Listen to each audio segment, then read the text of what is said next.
اللہ تبارک و تعالیٰ نے ان لوگوں کو جب اقتدار دیا، وہ کون لوگ تھے؟ سیدنا صدیق اکبر، حضرت فاروق اعظم، سیدنا عثمان غنی، حضرت مولا علی رضوان اللہ تعالی علیہم اجمعین۔ اللہ نے جب ان لوگوں کو اقتدار دیا زمین کے اندر، اللہ تبارک و تعالی نے انہیں نبی پاک علیہ الصلوۃ والسلام کی نیابت کے لیے چنا، تو ان لوگوں نے یہ انقلاب برپا کیا، نمازیں عام ہو گئیں، شوق سے لوگ صدقات و خیرات دینے لگے، بھلائی عام ہوئی، برائی کا کلا کما کیا گیا۔ ہمارے ہاں بھی لوگ احتساب کی باتیں کرتے ہیں، ہمارے ہاں بھی لوگ کہتے ہیں کہ میں رشوت خوری کو، کرپشن کو، ناجائز چیزوں کو ہمیشہ کے لیے جڑ سے اکھیڑ پھینکوں گا۔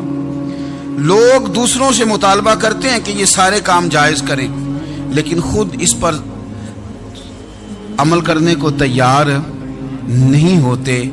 یاد رکھ لیں کہ یہ جو احتساب ہے یہ انسان کی اپنی ذات سے شروع ہوتا ہے۔ آپ جب نظام احتساب دنیا کے اندر مستحکم کرنا چاہتے ہیں تو اس میں پھر آپ کو اپنی ذات کو سامنے پیش کرنا پڑے گا۔ آج ہم بات کرنے جا رہے ہیں سیدنا فاروق اعظم رضی اللہ تعالیٰ عنہ۔ تو جناب عمر فاروق رضی اللہ تعالیٰ عنہ کا جو نظام احتساب ہے، انہوں نے اس کو گھر سے شروع کیا تھا، اپنے آپ سے اس کا آغاز فرمایا تھا۔ ہمارے ہاں یہ ہوتا ہے کہ جس بندے کے اکاؤنٹ میں اچھے خاصے پیسے ہیں، وہ بل جمع کرانے جائے تو اسے لائن میں نہیں لگنا پڑتا، مینیجر صاحب اسے آگے بلا لیتے، تو وہ بعد میں کیا کہہ رہا ہوتا ہے؟ کہتا دیکھو اللہ نے کتنی عزت دی ہے، مجھے لائن میں نہیں لگنا پڑا۔ بھائی لائن میں لگنا تو آپ کا یہ تھا کہ آپ سمجھتے کہ سارے مسلمان ہیں، مومنین ہیں، برابر ہیں، تو میں کسی کو تکلیف میں مبتلا نہ کروں۔ جب آپ آگے چلے گئے تھے تو آپ نے بہت سارے لوگوں کا حق مارا تھا، وہ لائن میں جو لگے ہوئے تھے ان کا وقت لمبا ہو گیا تھا۔ آپ نے تو اپنے آپ کو احتساب کے لیے پیش ہی نہیں کیا، بلکہ آپ نے کہہ دیا کہ جناب میرا تو رتبہ اعلیٰ ہے، لہذا یہ میرا حق بنتا تھا، مجھے تو استحکام ملنا چاہیے تھا۔ یہاں بہت سارے لوگوں نے اپنے حق میں چیزوں کو اور رنگ میں پیش کیا۔ سیدنا فاروق اعظم رضی اللہ تعالی عنہ نے اس نظام احتساب کو اپنے گھر سے شروع فرمایا۔ حضرت عمر فاروق رضی اللہ تعالی عنہ اپنے بچوں سے فرمایا کرتے تھے کہ جب میں حکم لوگوں کو کروں گا نا، اپنی رعایا کو، مسلمانوں کو میں کوئی حکم دوں گا تو تمہیں پہلے اس پر عمل کرنا پڑے گا۔ آپ فرمایا کرتے تھے یاد رکھنا لوگ تمہیں اس طرح دیکھیں گے، لوگ اس طرح تمہیں دیکھیں گے جس طرح گوشت کھانے والا پرندہ گوشت کو دیکھا کرتا ہے۔ چیل گوشت کھاتی ہے تو کیا کبھی اس کو پیغام بھیجنا پڑا ہے کہ تو آجا یہاں گائے مر گئی ہے، بھینس مر گئی ہے؟ خود بخود اس کی نظر ہوتی ہے، وہ پہنچ جاتی ہے۔ جناب عمر فرمانے لگے میرے گھر والوں، میرے بیٹوں، میری بیٹیوں، میری اہلیہ، لوگ تمہیں اس طرح دیکھیں گے جس طرح گوشت کھانے والے پرندے دیکھتے ہیں، لہذا میں جب کسی کو عمل کروں تو پہلے تمہیں اس پر عمل کرنا پڑے گا جب میں کسی کو حکم دوں۔ آپ فرمانے لگے یاد رکھنا اگر تم نے میرا حکم نہ مانا تو غیروں نے حکم نہ مانا تو انہیں ایک سزا ملے گی، اور اگر میرے گھر والوں نے نہ مانا تو ڈبل سزا ملے گی، تم پر ڈبل سختی کی جائے گی کہ تم نے میری بات کیوں نہیں مانی۔ یہ نظام احتساب ہے۔ ہم نہ دوسروں کے بچوں کا گلا کاٹ کے اپنے بچوں کی خوشیاں لینا چاہتے ہیں، ہم چاہتے ہیں کہ دوسروں کے بچوں کے حصوں کا مال میرے گھر میں آ جائے، آ جاتا ہے۔ کچھ لوگوں کی سیاست چل جاتی ہے، کچھ لوگوں کا فریب اور فراڈ کام کر جاتا ہے، لیکن وہ گھر روشن نہیں ہوتے۔ ان گھروں میں پیسہ ہوتا ہے پر قرار رخصت ہو جاتا ہے، ان گھروں میں آسانیاں اور وسعتیں تو آ جاتی ہیں لیکن ایک دوسرے کا احترام ختم ہو جاتا ہے۔ سیدنا فاروق اعظم رضی اللہ تعالی عنہ کا یہ طریقہ تھا کہ وہ اپنے بچوں پر سختی کرتے۔ آپ ہمارے ملک میں یہ نظام ہے، موجودہ حکمران ہو یا ان سے پچھلے، بچے سب کے ملک سے باہر رہتے ہیں، یہاں رہتے ہیں تو محلات میں، باہر جاتے ہیں تو بڑی بڑی آسائشوں میں۔ ان کے بچوں کے لیے قانون بھی الگ سے ہیں، قاعدے بھی الگ سے ہیں، اور ہمارے ملک کے اندر تو ایک باقاعدہ پروٹوکول کا سسٹم ہے، اس سسٹم سے گزر کر بڑے بڑے لوگ چلنا پسند کرتے ہیں۔ ہمارے زمانے میں بھی کچھ چیزیں سرکاری ہوتی ہیں خالص، لیکن عجیب نظام ہے نا، ہر چیز کا کرایہ بڑھ جاتا ہے، سرکاری دکان کا نہیں بڑھتا۔ باقی دکانیں 5-6 سال کے لیے ملتی ہیں، سرکاری دکان پہ آپ قبضہ کرنا چاہیں تو پورے 100 سال کے لیے مل جاتی ہے، چونکہ یہ عام عوام کی پراپرٹی ہے تو اس کے ساتھ جو مرضی کو سلوک کرے۔ ایک سرکاری چراگاہ تھی جس کے اندر جانور چرا کرتے تھے، ہمارے ہاں بھی پنجاب میں کچھ جگہ ہوتی ہیں تو ہم لوگ کہتے ہیں شام لاٹ ہے۔ سرکاری چراگاہ میں جانور چرا کرتے تھے۔ حضرت عمر فاروق رضی اللہ تعالیٰ عنہ کے صاحبزادے سیدنا عبداللہ ابن عمر رضی اللہ تعالیٰ عنہ نے بھی ایک اونٹ خرید لیا، تو سب لوگوں کے جانور سرکاری چراگاہ میں چرتے تھے، آپ نے بھی اپنا جانور وہاں چرنے کے لیے کھانے پینے کے لیے چھوڑ دیا۔ وہ جب اونٹ آیا تو پتلا تھا، کچھ دنوں کے بعد وہ فربا ہو گیا، طاقتور ہو گیا، موٹا تازہ ہو گیا۔ حضرت سیدنا عبداللہ ابن عمر رضی اللہ تعالیٰ عنہ نے بیچا تو وہ ڈبل قیمت سے بھی زیادہ کا بکا، کیونکہ پہلے دبلا پتلا تھا، اب موٹا تازہ فربا ہو گیا۔ حضرت سیدنا فاروق اعظم رضی اللہ تعالیٰ عنہ کو پتہ چلا تو بلایا، فرمایا پتر اونٹ بیچ دیا ہے؟ ابا جی بیچ دیا ہے۔ فرمایا کتنے کا خریدا تھا؟ اتنے کا۔ بیچا کتنے کا؟ ڈبل قیمت بتائی۔ فرمایا اس طرح کر کے اصل رکھ لے اور جو اوپر ملی ہے مجھے دے دے۔ حضور آپ نے کیا کرنی ہے؟ فرمایا میں سرکاری خزانے میں جمع کروں گا۔ حضور کیوں؟ فرمایا اس لیے کہ تیرا اونٹ سرکاری جگہ پہ چرا کرتا تھا، وہ گھاس سرکاری جگہ سے کھاتا تھا۔ حضور سب کے کھاتے۔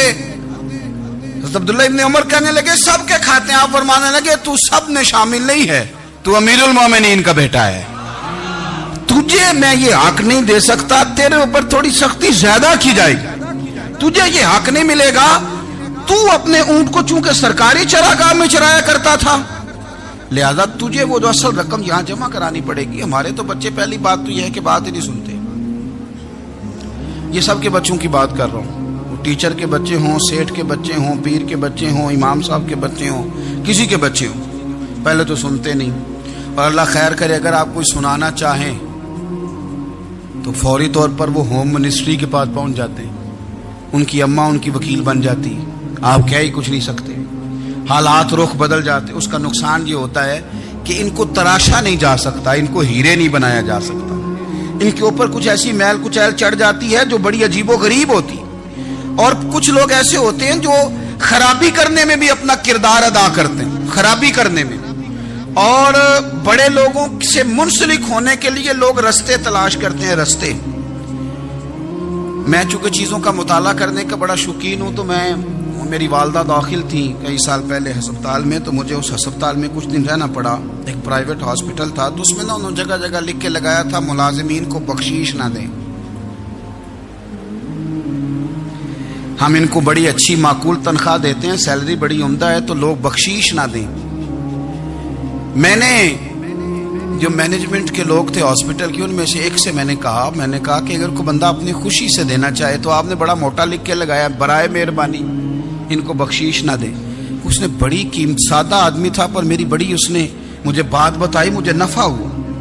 کہنے لگے مولوی صاحب جب کچھ امیر لوگ ہسپتال میں مریض لے کے آتے ہیں تو وہ صفائی والے کو پہلے ہی 500 روپیہ دکھا لیتے ہیں آتے ہی، پھر وہ جیسے آواز دیتے ہیں صفائی والے فٹافٹ اندر آتے ہیں، ان کا کمرہ صاف کرتے ہیں۔ تو سارے تو بیچارے اتنے مالدار نہیں ہوتے کہ آتے ہی پہلے کام والے کو 500 دیں۔ پھر نقصان کیا ہوتا ہے کہ یہ جن کی ذمہ داری ہے بہت ساری ڈیوٹیاں کرنے کی، یہ ڈیوٹی نہیں کرتے، یہ پلٹ کے ان کے طرف دیکھتے ہیں جن کے گھر سے سالن صحیح آتا ہے، ادھر ان کی توجہ زیادہ ہو جاتی ہے، جو نوٹ ان کو زیادہ دکھاتے ہیں، جو پھل لے کے آتے ہیں تو آدھا ان کو دیتے ہیں۔ تو ہم یہ کہتے ہیں یہ کام ہی نہ کرو، یہ اپنی تنخواہ پہ کام کریں تاکہ ہر آنے والے کا درد سمجھیں، ہر ایک کو یکساں یہ سروسز فراہم کریں۔ تو ہم یہ کام کرتے ہیں، ہم ایم پی اے کے اور کسی سے ہمارا تعلق نہ بنے تو ہم جناب اس کے ڈرائیور سے ہی تعلق بنا لیتے ہیں، ہم وہ جو آپریٹ کرنے والا ہوتا ہے ٹیلی فون اسی سے بڑا تعلق بناتے ہیں، اس کو مٹھائی کا ڈبہ جلدی پہنچا دیتے ہیں۔ تو اسی طرح سے بڑے لوگوں کی اولادوں کو بگاڑا جاتا ہے۔ حضرت عاصم بن عمر رضی اللہ تعالیٰ عنہ، یہ سیدنا فاروق اعظم کے بیٹے تھے، مصر گئے تو لوگوں کو پتا چلا حضرت عمر کے بیٹے آئے، لوگوں نے تحفے دیے، بڑی بڑی چیزیں آپ کو دی، حضرت عمر کا بیٹا آیا، بڑے گفٹ دیے۔ تو صاحبزادے واپس آئے تو ان کے پاس بڑے تحائف تھے۔ سیدنا عمر فاروق رضی اللہ تعالیٰ عنہ نے دیکھا تو فرمایا ادھر لانا تحفے، کہا بڑی لوگوں نے مجھے دیے ہیں. فرمایا تو نے کیوں بتایا تھا کہ میں امیر المومنین کا بیٹا ہوں؟ کہا حضور ان کو ویسے ہی پتا چل گیا. فرمانے لگے پتر یہ تحفے تمہیں اس لیے ملے ہیں کہ تم امیر کے بیٹے ہو، یہ تحفے تمہارا حق نہیں، چونکہ تمہیں اس کرسی کی وجہ سے ملے ہیں اور یہ کرسی مسلمانوں کی ہے، لہذا یہ حق بھی مسلمانوں کا ہی ہے. یہ لا سارے مال غنیمت میں جمع کیے جائیں گے. آپ اپنے گھر سے جب احتساب شروع کرتے ہیں، اپنے گھر سے، اور یہ یاد رکھیں یہ جو لوگ آتے ہیں آپ کے بچوں کو نوازنے کے لیے، یہ انہیں خراب کرتے ہیں، بگاڑ پیدا کرتے ہیں، یہ عجیب و غریب سی چیزوں میں مبتلا کر دیتے ہیں، بچوں کا نقصان ہوتا ہے کل کلا. پھر جو شاپر اچھا لے کے آئے پیر صاحب کے بچے ذرا اس سے پیار سے ملتے ہیں، نقصان ہو جاتا ہے، یہ دستے نگر ہو جاتے ہیں، یہ لوگوں کی طرف جیتے ہیں، دوسروں پہ ڈیپینڈ کرنے لگتے ہیں. حضرت ابو موسیٰ اشعری رضی اللہ تعالیٰ عنہ نے پہلے تو ایک قلین بڑا سونا تھا، تو آپ نے حضرت عمر کے گھر بھیج دیا کہ چلو ان کے گھر میں ان کی اہلیہ بچھا لیں گی. کہیں سے تحفہ آیا. پھر وہ جس کمرے میں مال غنیمت اور خزانہ رکھا جاتا تھا اس کی صفائی کر رہے تھے تو ایک دینار مل گیا. تو وہ دینار بچے سارے جا رہے تھے تو ان میں سے حضرت عمر کے ایک بیٹے کو چھوٹے کو بلایا اور بلا کے کہا پتر یہ دینار لے لو. حضرت عمر نے دیکھا کہ بیٹے کے ہاتھ میں دینار بھی ہے اور گھر میں قالین بھی ہے. ایک موقع پہ وہ قالین گیا، ایک موقع پر بچے کو ایک دینار دیا. تو حضرت عمر اپنی اہلیہ سے پوچھنے لگے یہ کہاں سے آیا قالین؟ کہا جناب ابو موسیٰ اشعری رضی اللہ تعالیٰ عنہ نے بھیجا ہے. بیٹے سے پوچھا دینار کہاں سے آیا؟ کہا مجھے انہوں نے ہی دیا ہے. آپ نے وہ دینار بھی لیا اور قالین بھی لیا اور اس کو لپیٹا اور جناب ابو موسیٰ اشعری کو بلایا اور اتنے سخت ناراض تھے. فرمانے لگے ابو موسیٰ اشعری سے کہنا میرے پاس پیدل آئے، گھوڑے پہ نہ آئے. اور جب آئے حضرت ابو موسیٰ اشعری تو جناب عمر اتنے ناراض ہوئے کہ وہ قالین لپیٹ کر تو ان کے سر پہ مار دیا. فرمانے لگے پکڑو اپنا دینار، تمہیں پورے مدینے میں میرے بیٹے کے علاوہ کوئی اور نہیں ملے تھا جسے تم خراب کر سکو، میرا پتر ہی ملا تھا بگاڑنے کے. کس نے اجازت دی تم میرے بیٹے کو دینار دو؟ کیوں لائے تم میرے گھر میں قالین؟ حضرت عمر فاروق رضی اللہ تعالیٰ عنہ فرمانے لگے میں زمین پہ سونے کا عادی ہوں، زمین چٹیل بھی ہو تو رب کا بندہ بن کے سوتا ہوں تو اللہ مجھے آرام اور سکون کی نیند عطا فرما دیتا ہے. مجھے تمہارے مخملوں کی اور قالینوں کی ضرورت نہیں ہے. احتساب یہاں سے شروع ہوتا ہے بھائی. یہاں ہم نہ اپنے گھر میں بیٹھ کے مایوس باتیں کرتے ہیں اور فلانے کے بچے کہاں پہنچ گئے، فلانے کے بعد بڑا پیسہ آ گیا، میں کچے مکان میں رہوں، میں یہ کروں، دیکھو مجھے نہیں سہولی. یہ تو آپ مایوسی والی باتیں کر رہے ہیں، یہ تو آپ کمزور باتیں کر رہے ہیں. یہ تو اس طرح کی باتیں تو ہارے ہوئے لوگ کرتے ہیں. اس طرح کا لب و لہجہ تو ان لوگوں کا ہوتا ہے جو احساس کمتری کا شکار ہوتے ہیں. یہ آپ نے کس طرح کا لب و لہجہ اور اپنے بچوں کو آپ بھکاری بنا رہے ہیں تاکہ دوسروں کو دیکھیں تو مایوس ہو جائیں. اٹھ باندھ کمر کیوں ڈرتا ہے، پھر دیکھو خدا کیا کرتا ہے. آپ کا جو احساس ہے وہ اتنا خوبصورت ہو، آپ کے لہجے کے اندر اس قدر ٹھہراؤ ہو، آپ کو اطمینان آ چکا ہو، اور آپ کے بچے کبھی بھی کمپیریزن نہ کریں اپنا کسی کے ساتھ، کبھی بھی انہیں کرنے نہ دیں. آپ کبھی وہ کبھی یہ بات نہ کریں کہ فلانے زیادہ اچھا کھاتے پیتے ہیں تو ہم کدھر ہیں، کرنے نہ دیں. انہیں بتائیں کہ بیٹا اپنی مٹی پہ چلنے کا سلیقہ سیکھو، سنگ مرمر پہ چلو گے تو پھسل جاؤ گے.